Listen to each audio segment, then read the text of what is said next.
Good evening, everyone, and welcome here tonight to our online discussion about how we might look at our commercial corridors in Chaffee County in a different way, as perhaps locations to increase housing options and business development opportunities.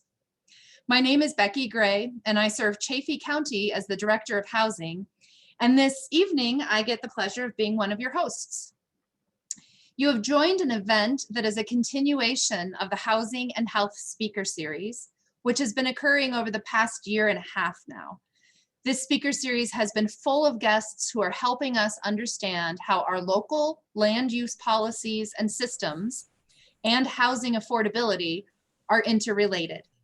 I'm so pleased to be joined tonight by not only our guest, but also your co-host, our Public Health Director in Chaffee County, Andrea Karlstrom. Welcome, Andrea. Oh, thanks, Becky. Thanks for the nice, warm welcome. As Becky said, my name is Andrea Karlstrom, and I'm the Director of Chaffee County Public Health. I'm so glad to see that so many people have decided to join us tonight. I think the last time I checked in with Becky to see how many registrations we had, she had said 40 households had registered, which I think is just incredible.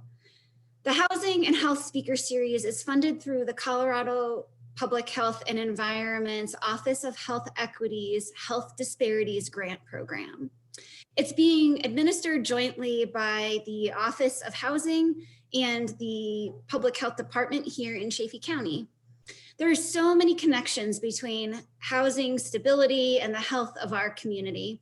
And this program is intended in part to highlight those connections and the policies that influence them.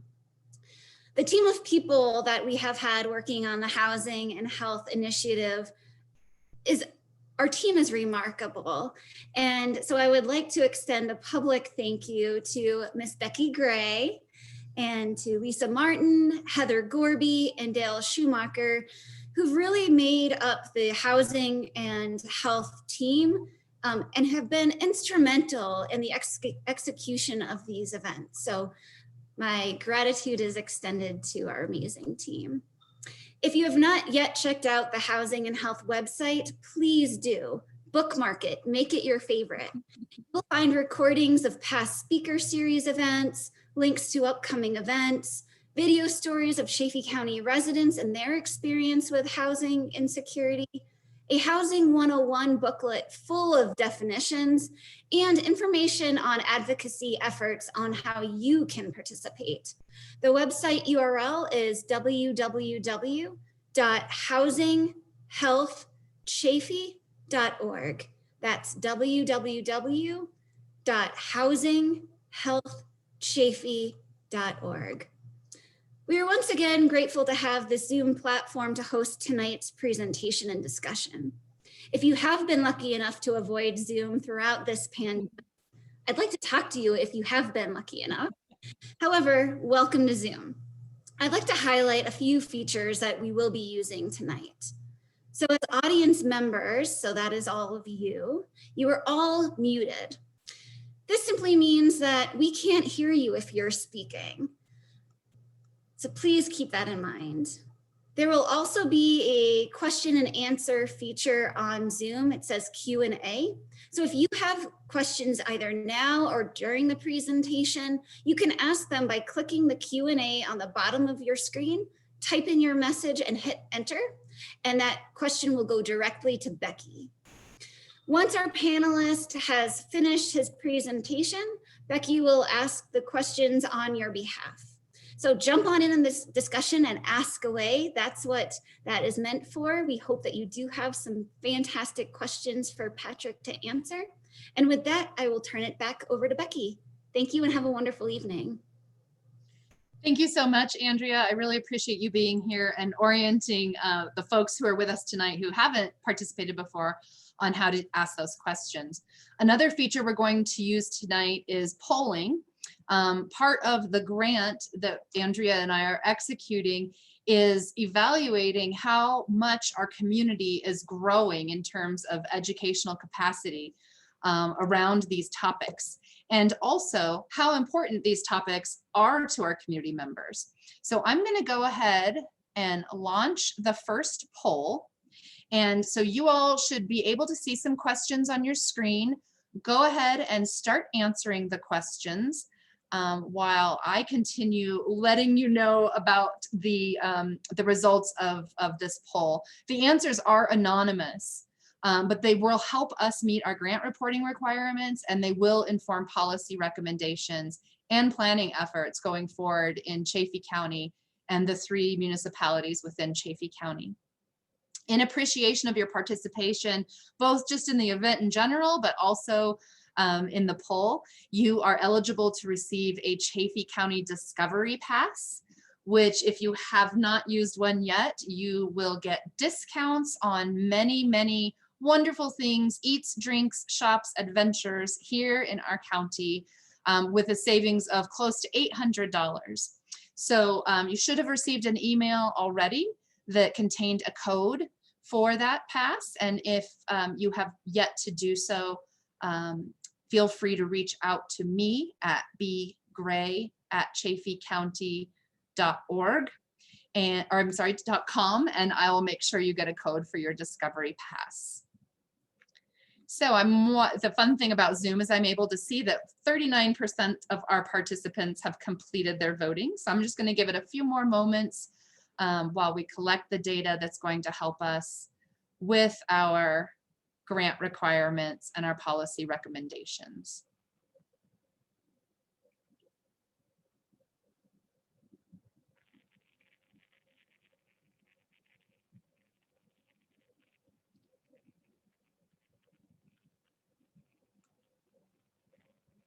Okay, it looks like the majority of us have participated. So I am going to go ahead and end the polling for this session. Thank you very much for participating with that. And now for the main event. I have invited a native Coloradan who's been captivated by the fusion of nature and human settlement patterns from a very early age. Patrick Rawley is a senior associate at Clauson and Associates, based out of Basalt, Colorado. Patrick graduated from the University of Colorado, Denver with a dual master's degree in landscape architecture and urban and regional planning. He's a member of the American Institute of Certified Planners and the American Society of Landscape Architects. Given his perspective from the Roaring Fork Valley, Patrick is no stranger to the complexities, pressures, and changes that growth brings to rural mountain communities. And he's been invited here tonight to talk to Chaffee County about how we might look at our commercial corridors as opportunities to increase housing opportunities as well as small business development opportunities. So without further ado, I am pleased to introduce to you all Patrick Rawley. Welcome to virtual Chaffee County, Patrick. Thank you so much. It's wonderful to be here. And thanks, I really appreciate being a part of your community. So allow me to share my screen and we'll get right into it. So if any of you are here for the Thursday night football game or any other sporting events, that you'll switch over to the other channels, because we're here to talk about upzoning commercial highway corridors in Chaffee County. This is one of 2 events that we're pursuing in 2020. And as I said, I'm very pleased to be here and I look forward to a healthy dialogue with you.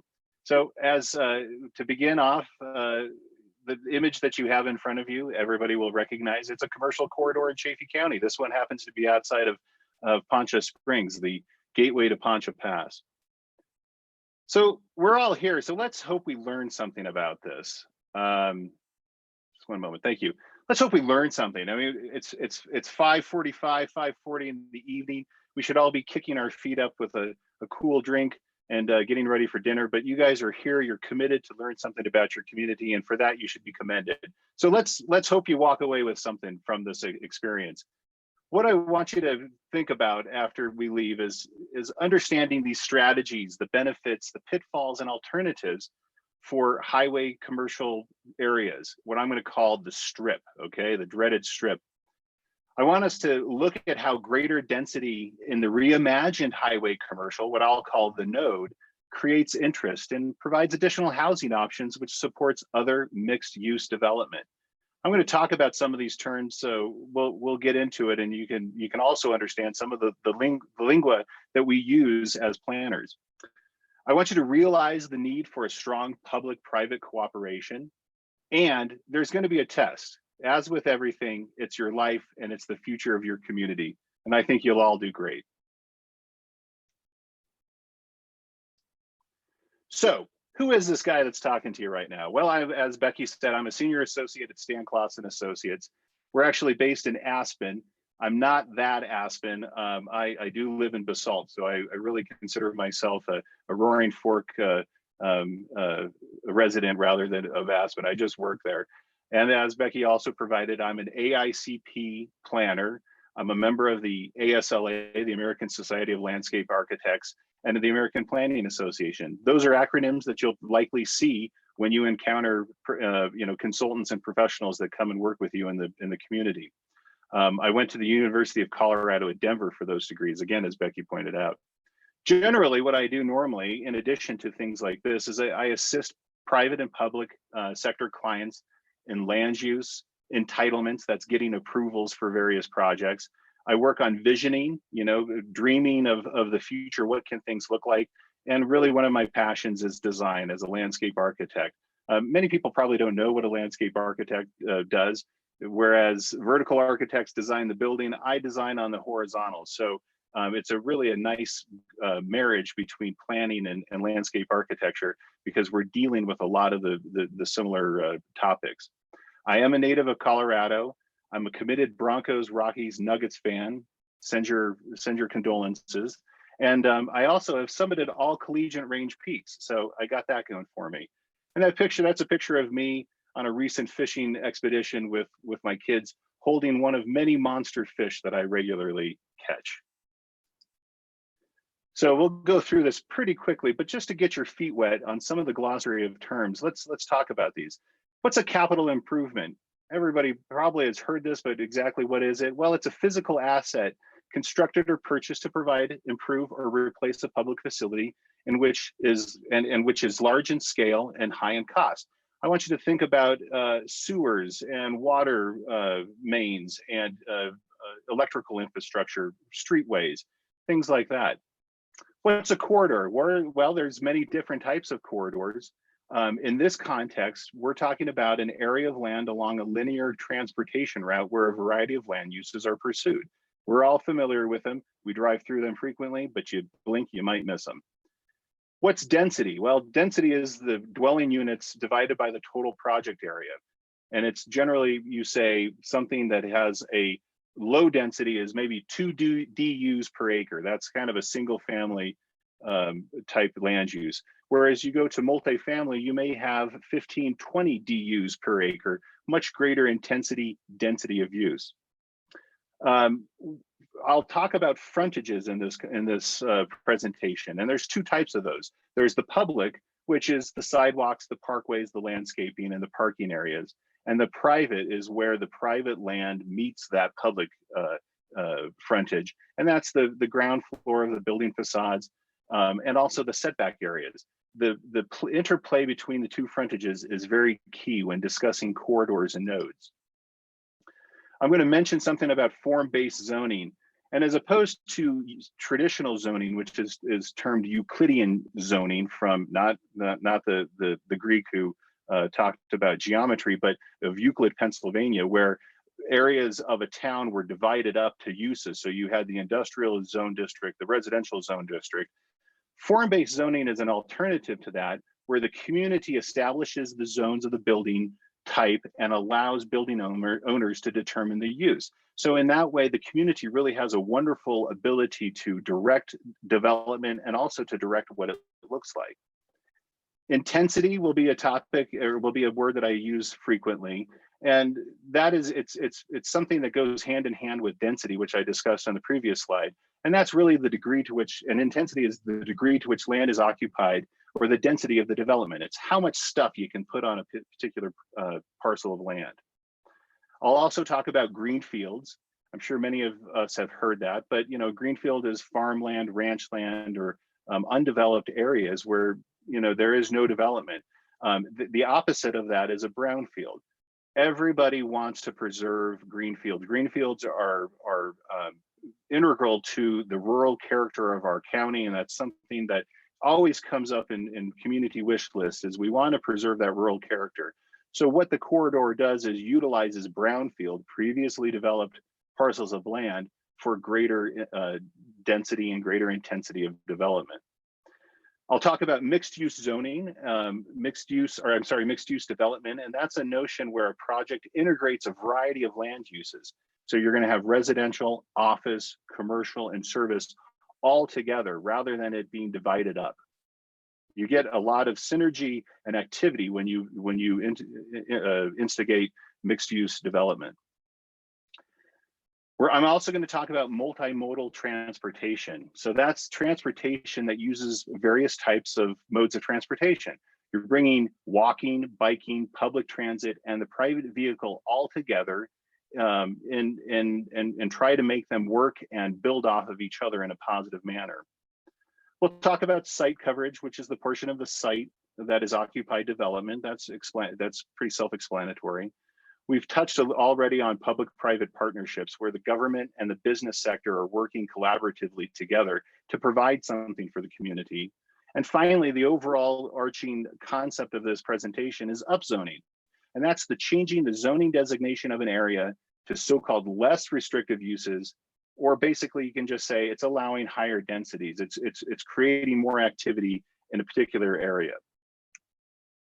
So here are some examples of corridors in Chaffee County, and I'm sure everybody recognizes this, and I won't say anything beyond that. These are just examples. This is Highway 50 in Salida. I know this is a corridor that has received quite a lot of public discussion, and this is a corridor that is actually quite successful, well taken care of, and fairly active. But not all are highly active. Here's an example of a corridor in Nathrop. It has an anchor, which is the post office, but really nothing else, little else. It's your standard white spot in the road. But this has great opportunity to build off the existing use of a post office and create greater intensity and density of use and possibly affordable housing. You have examples of corridors that have some success, but maybe have a little bit more to go. Here's 285 and 50 just north of Poncha Springs. There are some existing businesses that are there. They may be going, they may not be doing so well, but there's probably going to be an opportunity to maybe push this corridor to the next level.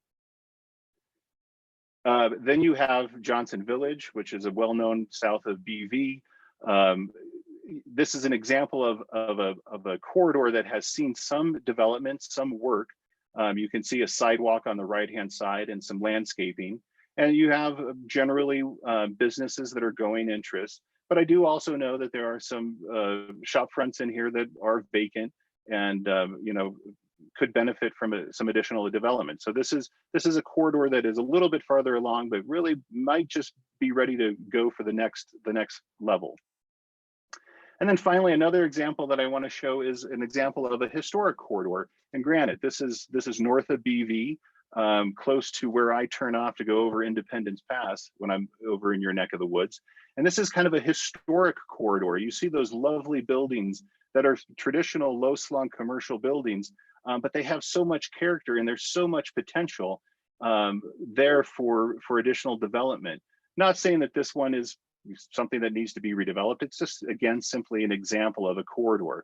And I'll come back to this picture because I think this speaks to a type of what corridors can become.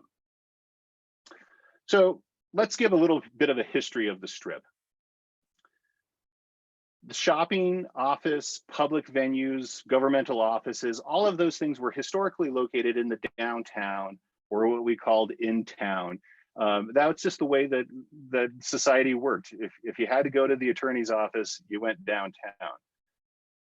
Or if you wanted to go to dinner, that's where your restaurants were going to be located. But following World War II and the rise of the mobile middle class and the car, think of all those fantastic 1950s classics with fins and chrome. The car took over. So roadside retail and restaurants were located set back from the road behind the parking lots to park those behemoth cars. And they were located there because it was convenient and it was a quick place to go and grab a bite to eat. So these strips were characterized by predominantly low-slung commercial buildings with tall, auto-oriented signs, and you had the commercial strip.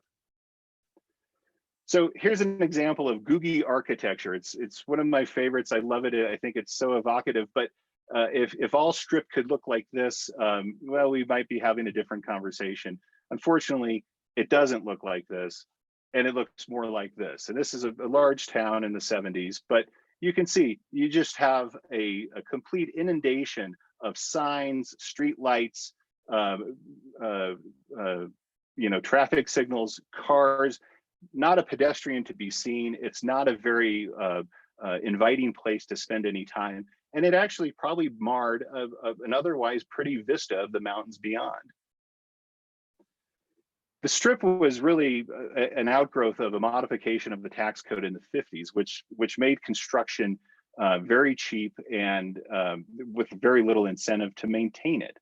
In the 80s, the downtowns were dying at the hands of the strips, casualties of the convenience and the relatively low cost of developing commercial. But thankfully, something has recently changed, and that is people wanting to have a more authentic experience, authenticity over convenience. So while some strips remain successful, Highway 50 into Salida, some feature underperforming retail, high turnover, and vacant storefronts that really are a blight, on a community. So, given this declining fortunes of the strip and the shift in, from people wanting more authentic experiences, the money just simply doesn't exist for these things to be redeveloped, or to be maintained, I should say. But thankfully, there is this emerging phenomenon of the reimagination of the strip to be a mixed use. We talked about that, transit-oriented, walkable development that complements reinvestment in the old downtown. And that's something that certainly Chaffee County has seen is the vibrant downtowns that have arisen in the past 10, 15 years. We don't want to take away from that by any means, but we wouldn't want to provide an alternative to the downtown that complements and supports the downtown. Here's a strip. I ask anybody, where is this? It could be in Carbondale, it could be in Colorado Springs, it could be anywhere, USA. And it really is part of the issue of the strip is the sameness that it represents. It really speaks nothing to the character of the community. We'll contrast that to this image of Lincoln City, Oregon. Now, this is a place that I took my family to several years ago. It's a beautiful little town on the Oregon coast. You have the Pacific Ocean on one side and these beautiful mountains that almost kind of resemble Colorado on the other side. It's an old fishing village. It's a surfing hotspot. They have beautiful beaches. You should visit it. But here's an example of a strip that was transformed into a corridor. And let's take a look at a few things. First of all, you have the travel lane on the left-hand side. This is the coast highway. It's a very busy thoroughfare. This is the main way people get up and down the coast. But paralleling the transit lane is a bike lane. So you've provided for that multimodal component. Further supporting the multimodal component is these rather generous sidewalks and bulb outs or bump outs that provide pedestrian protection and shorten the distance to cross the street. And I think one of the most important aspects of this image is the siding road, or the kind of the small frontage road where all of the businesses are accessed. This is a really important, and I think something that should be considered. It allows pedestrian protections because people are going to be driving slower once they enter this area. And it also is providing for traffic safety because you're limiting the amount of cars pulling on and off. So you have this kind of second auto vehicle zone, that you're at a much slower speed. And then I think I want to direct your attention to the architecture behind. Like the picture of granite, they utilized existing structures. And of course, they immediately give character.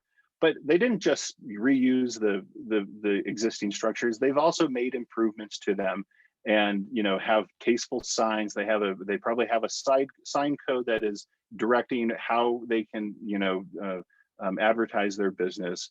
And there's areas for gathering for people to interact and have those social interactions. So contrasting this strip to this strip, that's the direction where we want to go. So how do we change the strip into the node? Well, changing the strip into the node can be transformative, as you just saw with Lincoln City. Nodes support the local economy. They foster multimodal transportation.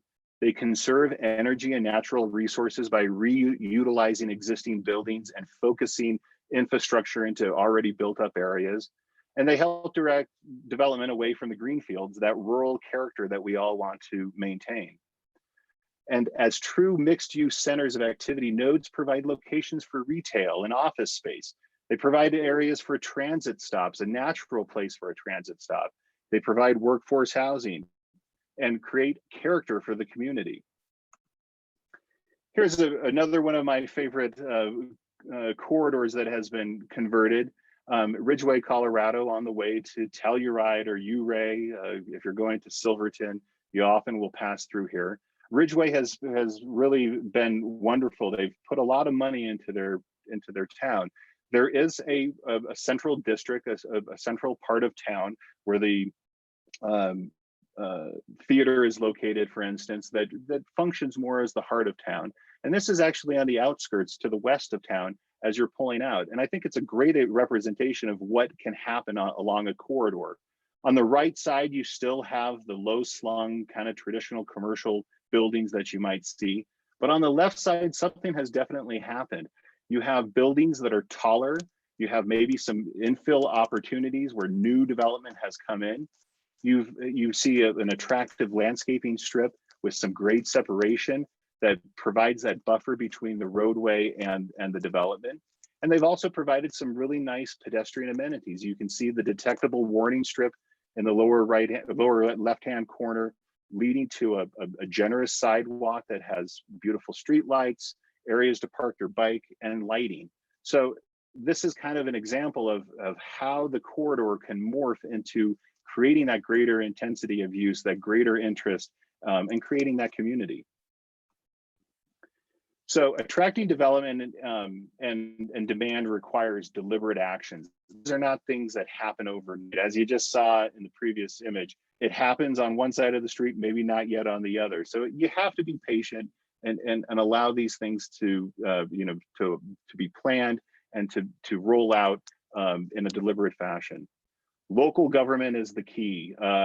They provide a credible and reliable development context while upzoning the land, providing for the shift in the zoning so that additional uses can be pursued that are maybe beyond what their existing zoning code allows.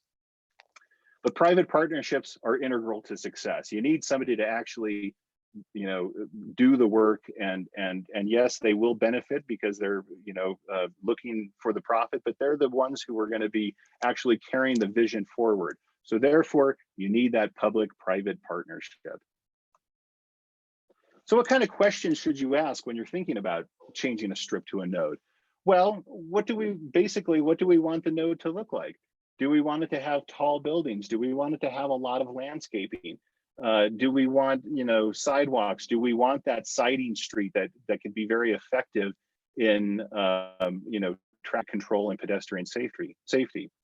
You want to ask questions like, where does the parking go? It doesn't necessarily have to be in the front of the retail businesses or the offices. There's this concept of park once, where you have a parking area maybe to the rear or to the side of the node, and you direct people to park in that area, and you make them get out of their car to walk.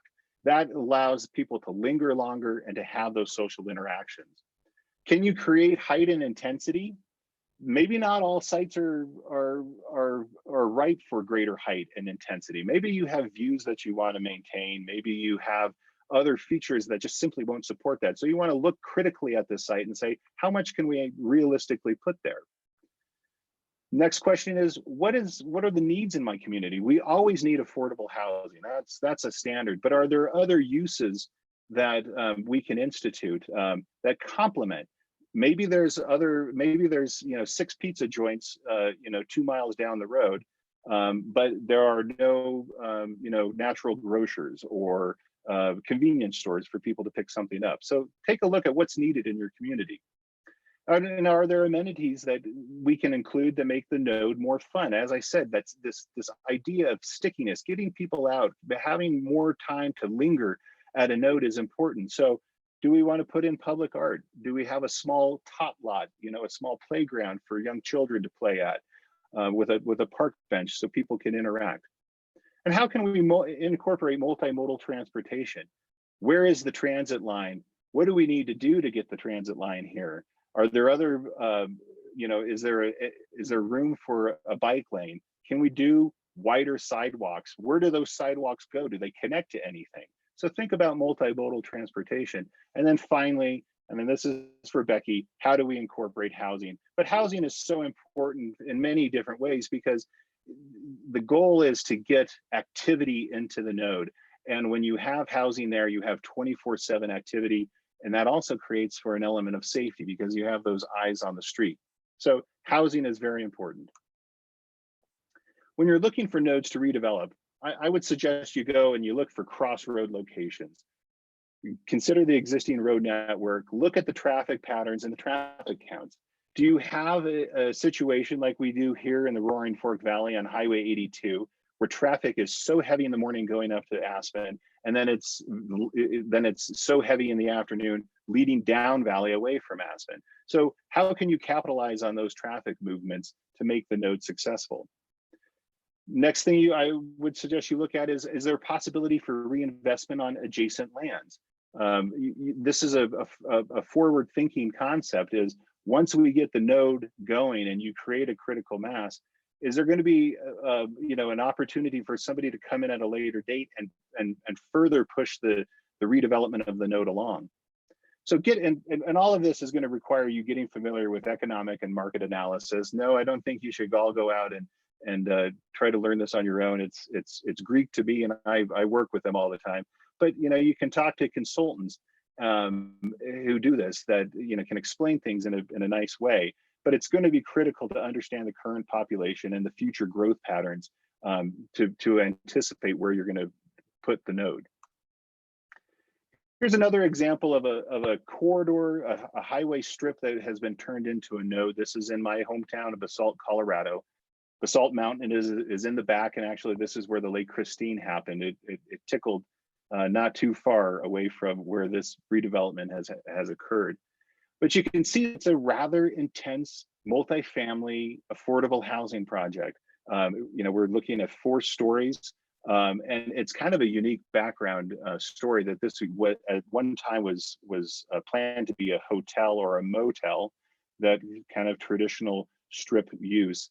And economic fortunes turned in 2008 and it never got built. But what you had is a bunch of concrete and steel and infrastructure in the ground. Some wise person said, you know what, I can turn this into affordable housing.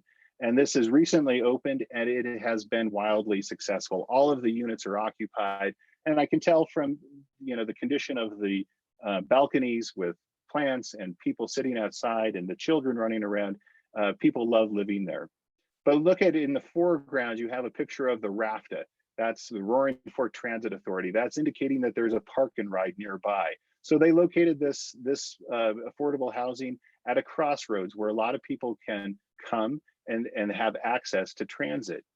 Behind that RAFTA sign, you can see there's also some existing commercial.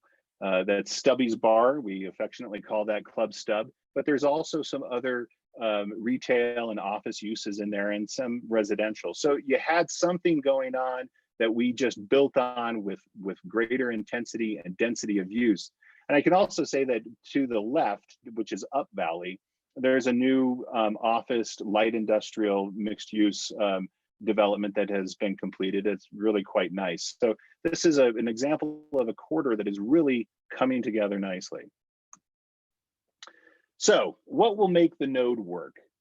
I think it's important, and goes with the deliberate nature of how you should proceed, but don't bite off more than you can chew. Look to improve the existing uses and maybe attract new ones that can complement the local economy. You don't want to go too far afield from what you got. But remember that denser equals greater interaction. So it's more than just convenience, it's about community. You're creating a secondary community in these nodes. And if you can walk away with nothing else, remember beating in your ears, diversity, synergy, and activity. Those are the things that are going to make the node work. Here's an example of a highway corridor that my firm worked on in Montrose. And you can see in the upper right-hand corner, your typical nondescript highway commercial zone, car dealerships, some light industrial uses, really large shoulders. And building on what I just said, don't bite off more than you can chew. Here's the initial musings of when you start to institute some landscaping. What does that do? It creates a much nicer, more welcoming environment, and hopefully setting the stage for additional development to localize around this area. With transit, the nodes become pearls on a string. It's so important. The Chaffee shuttle is a wonderful amenity, but it can be pushed to the next level. It's so important, but I've heard, occurring in the county where employers, have difficulty keeping employees because they have to travel unbelievable distances. So what a node does is provide for a natural stop for transit and acts and will draw people in, from the surrounding area. So rather than driving 50, 70 miles, maybe they're only driving 10 to 15 or 20 miles to get to the node for the transit. You have to make those improvements to the right of way, as we've talked, and we'll talk a little bit more about, but those will support the node. Public and private frontages, again, where those two meet should be designed with each other in mind. You can't turn the private sector can't turn the back on the public, and nor can the public sector turn their back on the private. They have to work together to benefit each other. And barren streetscapes are something that are just simply not that exciting to look at, disincentivize investment and activity. So think about ways that you can liven up that streetscape and create that stickiness, create that attraction for people to come to the node. I go back to Lincoln City. I love this little strip mall. I should say that there's a great breakfast place that I would go back in a heartbeat to this place. But here's an example of how the frontages work nicely together. You see again the infrastructure of the highway. You have the bike lane that starts that interaction. You have a generous sidewalk. But look at all of the businesses with Santa overlooking the highway. Everybody is engaged in the highway, and the highway is engaged with the retail there. And I think the example of the American flag, placed proudly on the sidewalk is just a perfect example of how the public and the private are meeting each other very successfully and very nicely. So give people a reason to stop at the node by making it attractive. Consider the form-based zoning. Remember the zoning that's not divided up into uses, but create the framework and let the market come and dictate what type of uses are going to be there. Taller plus denser is always going to get you busier. Reuse those existing buildings. There's nothing greener than an existing building that is reused and repurposed. And that will provide an affordable location for that first blush of mixed use development that comes in that will lay the groundwork for future development. And give a hoot, plant a tree. I'm a landscape architect. I can never pass up an opportunity to get people to try to plant trees, but that really does provide for a nice amenity. It gives people shelter, and just people will naturally gravitate to a well-landscaped area. Here's another example of some of those things that I just talked about. This is El Jebel Station. This is again a corridor along Highway 82, just down valley from Basalt. And what I found this is interesting is when you have a vision and you deliberately do it, it gets carried through. So on the left-hand side, you see the 2000 conceptual plan. We did a highway corridor plan from Glenwood Springs all the way to Aspen, and we looked at these various corridors and said, how can we turn these into nodes? You see it's heavily planted with trees. It features a transit stop. There was some existing development that was there that they could build on. On the right-hand side, you see what it actually looks like today. So you have the new transit stop. You can see the park and ride right in the center of the picture.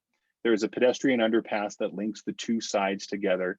There was the existing commercial is still there and it's still going strong, but you also have some new development. You have the Eagle County Community Center, where this is a weird corner of Eagle County that is totally separate from the Vail Valley. So we had to have our own community center over here.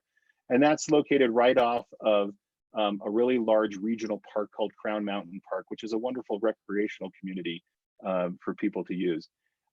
On the far right hand side was an existing single family development. So we're building on existing, there's the critical mass of people there. But if you go on the other side of 82, on the upper left hand side is new development. And if you can see, rather than the traditional single family lots, you have much denser development.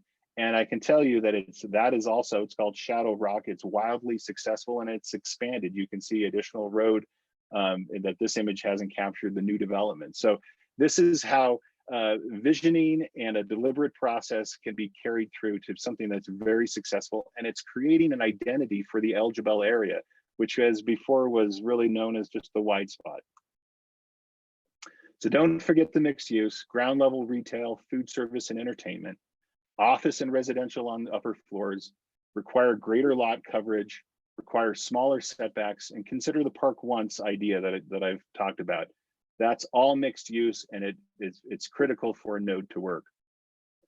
Include residential in any effort, even if you're just planning for the future. Provide for a wide range of housing types. Soft architectural guidelines can be very helpful. You don't want to be overly prescriptive with what the architecture should look like, because you'll just get a cookie cutter approach. But having soft architectural guidelines will give direction and inspiration and ensure that the development is something that you want to look at and that you can be proud of. And consider the live work opportunities. What we're all going through, I'm working right now in where I live in my home office. But consider those opportunities because they can be very meaningful. But you know, and following on the wide range of housing types, provide those studios for the people just starting out.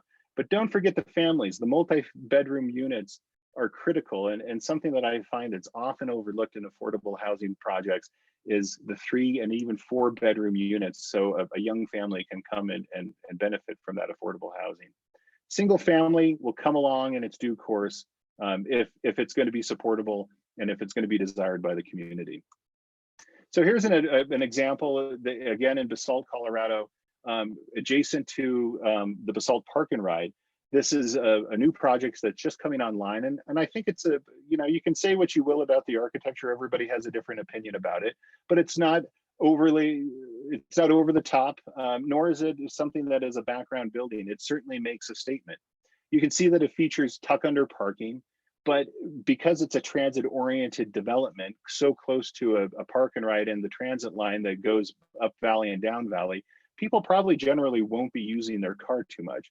But you can see it's also on a bike lane with a nice pedestrian sidewalk, and it gives a little area for people to eddy out of the flow of daily life and sit down and have an interaction with someone that you love or know. So how do you get the node done? Private development and public capital improvements are working together. That's it. It's the collaboration, it's the partnership that will make it happen. Provide for the transit infrastructure. You have to get to that critical density of people being there and people, utilizing it.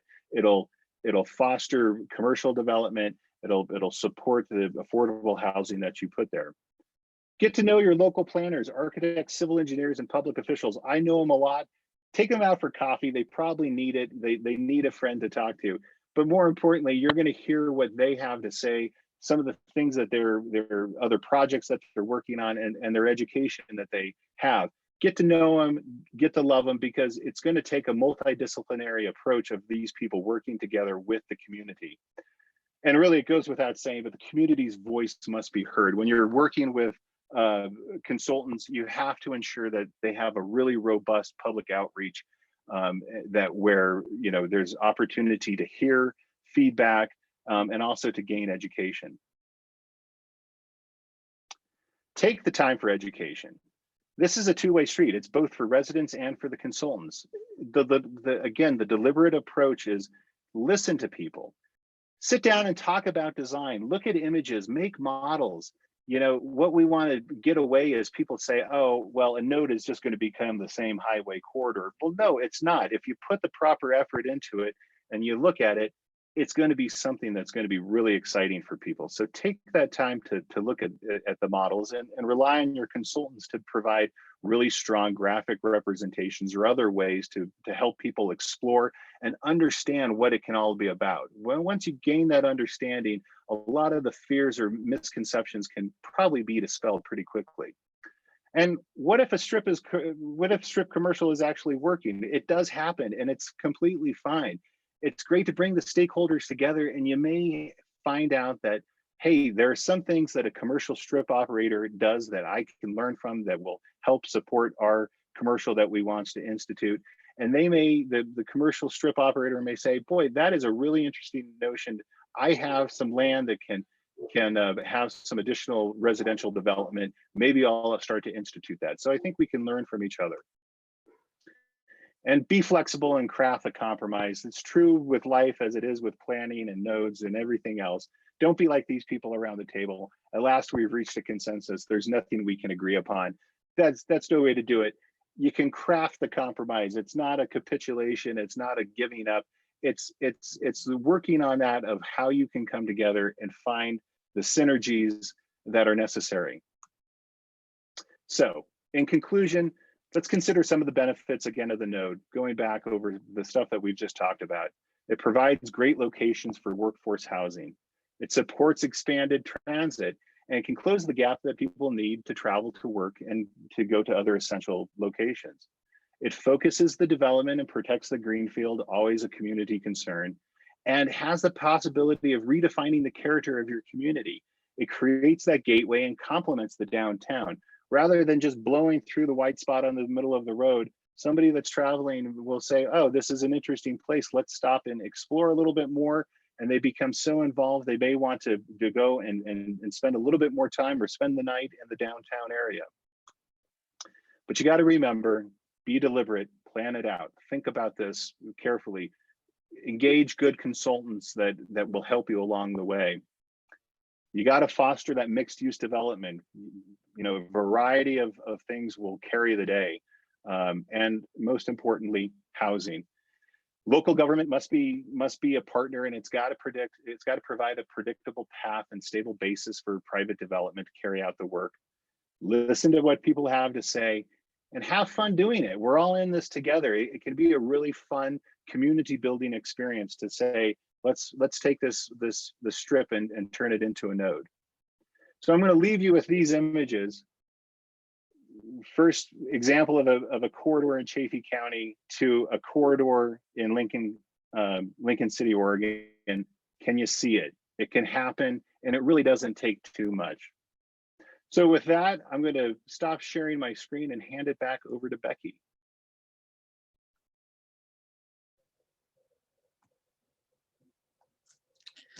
All right. Well, thank you so much, Patrick. That was really fun to listen to you and walk through that with you. I want to first let you know that a lot of compliments have been coming through to me along with the questions. People seem to really appreciate that you took some time to offer definitions at the very beginning and give us the same kind of language understanding in framing this conversation. So thank you very much. That was helpful for the understanding. That last image you just shared, juxtaposing Granite, Colorado with that small town in Oregon, leads me to one question that came up multiple times, and that's regarding infrastructure. In unincorporated Chaffee County, Granite, Nathrop, Maysville, etc., there is no public water and wastewater infrastructure. So our development there is reliant upon either extending that infrastructure, which is of course going to be very costly, or or using wells and septics.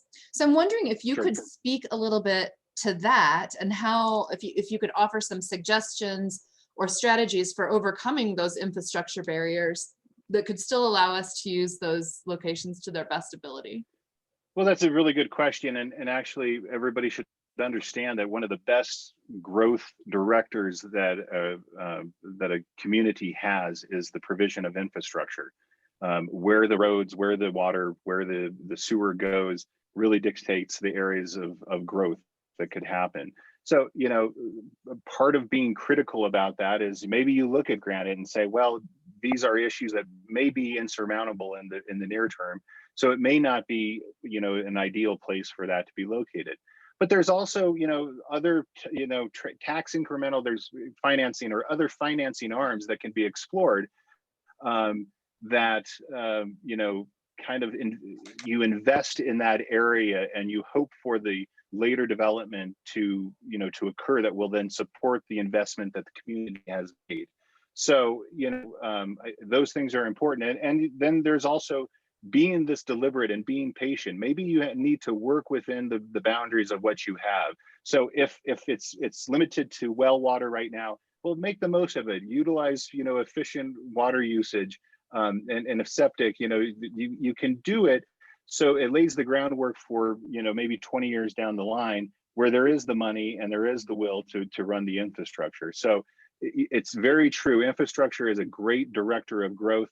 And maybe that's not an appropriate place to put it, but there are mechanisms to get it done eventually. And you know, and relying upon the private sector, there are, you know, that's another aspect that can be done is you know, getting an exaction of you upgrade this and then we'll allow you to do you know, the additional development. So there's ways to can be explored, and an economic development specialist, you know, can help you explore those questions. Thank you. Thank you. That's helpful. I'm going to kind of stick with the economic question for a minute, and you can defer to another specialist, but I'm just curious. Yeah. When I you defer. when you talked about housing being essential in these nodes, you mentioned that it brings activity, it brings vibrancy, keeps the businesses open longer, open earlier, and provides an element of safety. I'm wondering if you would also be able to talk about the economics of having both residential and commercial in one location, in one development, and how that might play out in terms of property taxes or other revenue generation opportunities. Well, of course, yeah. You know, if you have people living and working in the same location, you know, it benefits an operator to say, I have a built-in, you know, employee that can run my shop, and conversely, when you got somebody living there, you're going to have somebody that's going to be using your retail. So it's a synergistic relationship where they're you know, working together. You know, once you clear that hurdle of creating something and getting the critical density, so that's a sales tax, you know, question. It's going to be generating sales tax. But then once you get that synergy going and you get the critical mass and the stickiness, that's going to improve the property tax valuation of these areas and provide an opportunity for additional development. And where there's additional development, it just metastasizes, or it builds off itself and can become an economic generator. And another interesting thing is maybe there are some segments of the community or in the existing commercial environment that aren't, you know, that aren't receptive to new types of uses. So maybe these corridors can be almost incubators of a sort, where you're attracting businesses that can't quite find the niche in the downtown, but need something maybe a little bit more economical. Or how about, you know, rafting companies, you know, building off the local economy in Chaffee County. So you're providing an alternative to more traditional commercial spaces. So I think that's an economic generator unto itself. They start to build off of each other. Thank you. Thank you. That's some really good insight. You mentioned the reuse of buildings as perhaps being some low-hanging fruit in these nodes or these corridors. One question came in stating that typical strip buildings, so quote unquote, like fast food restaurants, dollar stores, etc., are designed for a fairly short life. And ultimately, at the end of their life, they're easier to tear down than they are to renovate. So the question is that correct? And then how does knowing that fit into the discussion around planning these nodes? Well, you have to start someplace, and that is very true. That's exactly the nature of what we discussed of how the strip came up. They were cheaply built, they were just thrown up, and they were really disposable. But that's not to say that they can't be reused. Maybe a particular, maybe some buildings should just be knocked down, and you should start fresh with something that's better built. But if you can build on that, I think that it gives you a toehold. And try to retrofit a building that has some components that can be used. And it's that deliberative process. Maybe it's setting up shop in an old fast food restaurant. We all see the Taco Bells that are reused as cell phone joints or something like that. But that creates the toehold for somebody to get going and move forward. And it's, as I just said, maybe you're attracting businesses that can't quite find their niche, or they can't quite find something that works for them economically. Somebody's going to pick that up. It's all about activity and creation of that stickiness that you want to get to for later development to come. But it is very true. They were constructed to be thrown away and unfortunate. But that's not to say that they're completely useless, that they can be hopefully rethought. But that's one of those decisions that you have to make, and trying to find the nodes that you want to put your effort into is, what does the existing infrastructure look like, and what are the existing structures? Is it something that we can build on? If it's not, well, maybe you should look for a better location. Thank you. So in I think it was the El Jabal example, you demonstrated where, and the Basalt example, you demonstrated where these mixed use nodes had park and ride or transit kind of centrally located. Do you also see where childcare facilities are kind of baked into the pudding in these kind of development areas? Most certainly. I mean, childcare is such an important topic in our communities, and it all kind of goes with a continuum of movement. So people leave their house rather than driving the 75 miles to Monarch ski area, for instance. They can go to a node. They can drop the kids off at a childcare. They can pick up their cup of coffee, and then they can hop on transit. So it's this kind of continuum of activity that tries to consolidate people's movements. Really what we're looking for is, and I said, it's not about convenience, it's about community. And a place like a childcare is that human element. And so certainly, yes, childcare would be a perfect complement to a node. And of course, desperately needed, and may be one of those uses that could utilize a structure that may not otherwise be meaningful to another commercial, but to an office or something. So put the kids in a Taco Bell and see what happens. But yeah, most certainly, I think it's part of that continuum, and trying to work with how people organize their day and live their daily lives, and try to build on that. That's a really interesting addition to the conversation, right? This isn't just about where buildings and traffic, et cetera, are going, but it's also about creating an environment that does fit into the rhythm of the human life.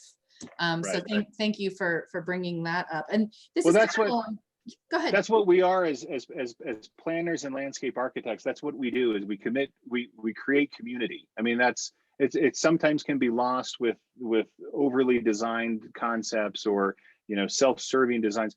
Really what we're all about is creating community. And that's, when you read my bio, I had to laugh about that. I've written that so many years ago, but that's exactly what I wanted to do, is create this community. And for many years I kind of groped at how does that work out. And as we were talking, I happened upon somebody who was in this field, and that's exactly what it spoke to me, is creation of community and how people can interact in a positive way. So along those same lines in community, you mentioned density and intensity. It's about community, bringing people to bear. Can you speak to the importance of public spaces, outdoor public spaces in this environment? I think this also intersects with the conversation around focusing development into these nodes protects our green fields, but we also really like open space. So how do those two work together, and what kind of strategies have you seen be most effective? Right. Well, I mean, one of the biggest failings of the traditional strip was people pulling up, getting out of their car, running in, and then leaving, and you had the monolithic sameness of the shop fronts that really didn't create interest. What we always try to do from a streetscape or a urban design standpoint is to create eddies, as I like to call them, Love it. pushes and pulls in the architecture, areas for quiet interactions. Let's provide an area like the image of the residential in Basalt, where they have a bench and two people are sitting there. Just give them an opportunity to sit down. That's that community that's being created. But more importantly, it causes people to slow down. So maybe that conversation will last long enough. They say, hey, let's go grab a cup of coffee and a bagel, and they'll go and visit the retail. So that's one aspect, is that stickiness idea. But it's so important to provide people with a space to gather and to sit under the shade of the tree. I think it's just healthy and soothing for one's soul. But don't, it's also something that brings generations together, because as I mentioned, the tot lot, a small playground, very simple to provide. It can be done in a very restricted area, but where else do you get interactions with grandparents and young children and middle-aged people all coming together? It creates that community. So that's what open space is important. And I would say that, we probably feel, I don't know, most of us Coloradans, we're more comfortable out in the wide open spaces, but people like to experience nature, but in a confined area, something that feels comfortable to them. So that's another aspect of why these small areas for gathering are important. It integrates nature. Hey, and there's also another, as I keep on talking about this, stormwater management. There's infrastructure that is accomplished through landscaping. So, rather than having everything put into a dry well or into the sewer system, you have a rain garden that's planted and collects the water coming off the parking or the street, infiltrates, takes the pollutants out, provides for a green amenity for people to enjoy. So it's community, it's nature, and it's also can be infrastructure. So that's in a nutshell, that's probably the important things that I see of landscaping. That's lovely. Thank you. Appreciate those insights. In terms of infrastructure and multimodal transportation, we do have a Chaffee shuttle here. You mentioned it is. Yep. It has a lot of opportunity for growth. They do great service right now, but we also know that as the volume of people moving about in our county increases, it will as well. As we look at these nodes and plan for the future, how do we plan for a transportation infrastructure system that is in its infancy or non-existent in some regions? Well, I think going back to those ideas of looking, being deliberate in where you're going to be targeting your efforts, and look for those crossroad areas where you're having a lot of traffic that's already coming together. You're building on an existing network of highways that you can consolidate that activity. So I would look at putting those bus stops at those cross areas, and that would be also another area that you have the node. Some of the enhancements that you can make, there's a bit of a stigma about riding the bus. Let's face it. And something that the Roaring Fork Transit Authority has done, and this is a standard thing in transit development, is providing for amenities. Give people a sheltered bus stop. Have information of when the next bus is going to be coming. Invest in a reliable bus system so people can know that it's always going to be something there and useful for them to have. So I think starting small, finding the right locations that's going to be pulling in as many people as you possibly can, kind of in a feeder network, and then providing for those amenities so people feel comfortable and confident using the bus system. I think that can be, can be started incrementally as with all of this. Excellent. Thank you very much. I am going to launch our final poll now. I have a few more questions. They all kind of relate to the same topic. So while I'm queuing that up, let's see. I have to figure out how to do this.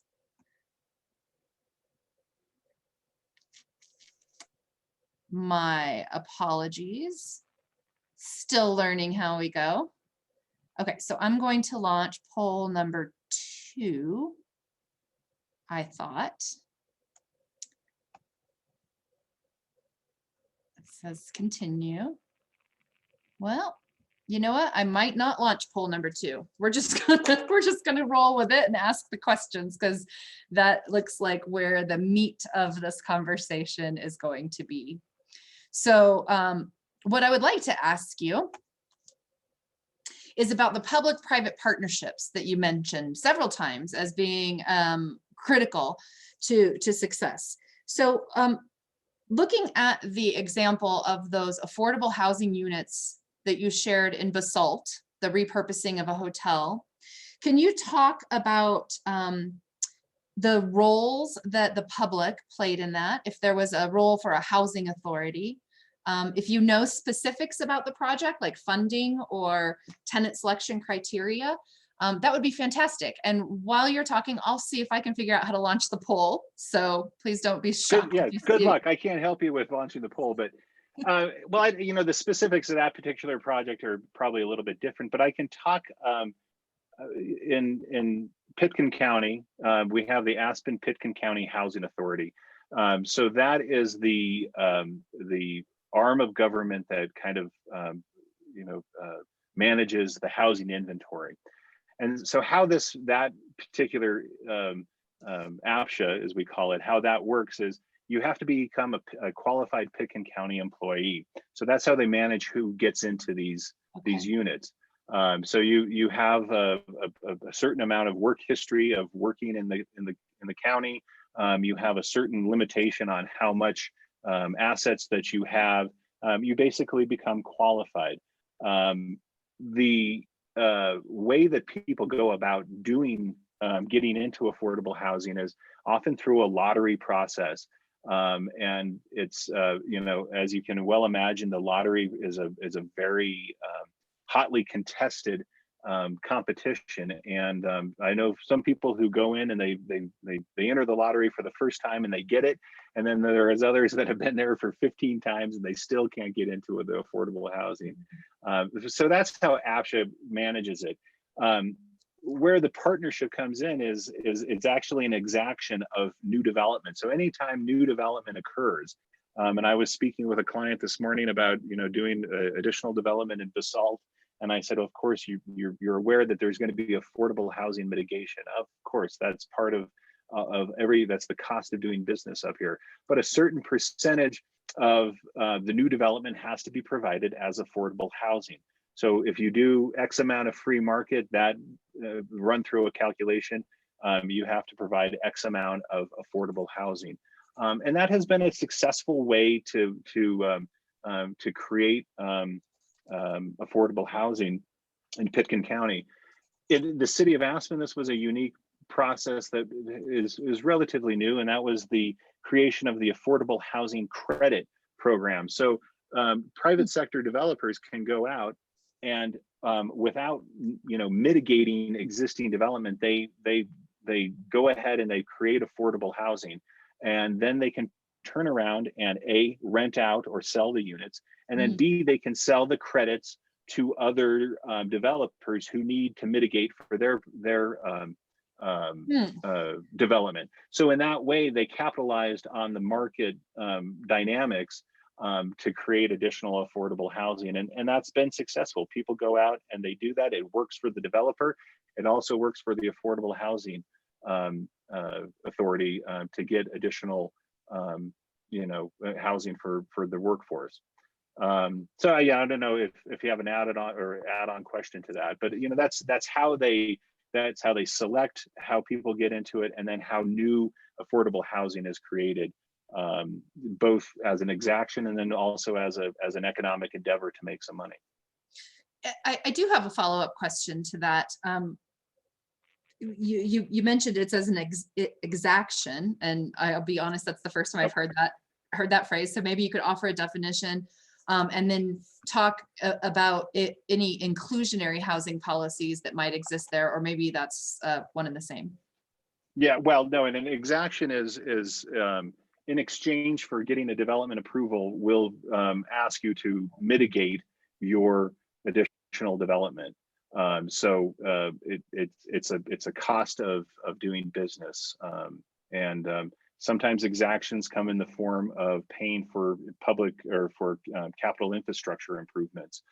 Sometimes it comes by way of affordable housing. So it's a demand that the municipality or the government makes of the individual developer. Okay, thank you very much. I appreciate that. I think that wraps up all the questions we have. It looks like the majority of our participants have voted, that about 68% of people have responded. So that's a fairly decent response rate. I'm going to go ahead and end the polling. I thought you were going to say that the majority of the participants have left. No, they have not. We have kept good. Everybody. Way to go, Chaffee County. I'm going to share the results of this polling, because we can see that people who participated in this at least think this topic about increasing our intensity of commercial corridors is at least moderately important, but predominantly it's very important. That it's important for our county to allow the zoning to increase for more housing options, and people feel more familiar than they did when we started with this topic. So thank you very much, everybody, for participating in that poll. Patrick, it has just been a pleasure. I really appreciate your presentation style. You have a great sense of humor. You made me laugh out loud several times, and just bring some levity to this conversation. And I really also just appreciate the time you spent preparing for this conversation in Chaffee County and fielding our questions. Thank you so much.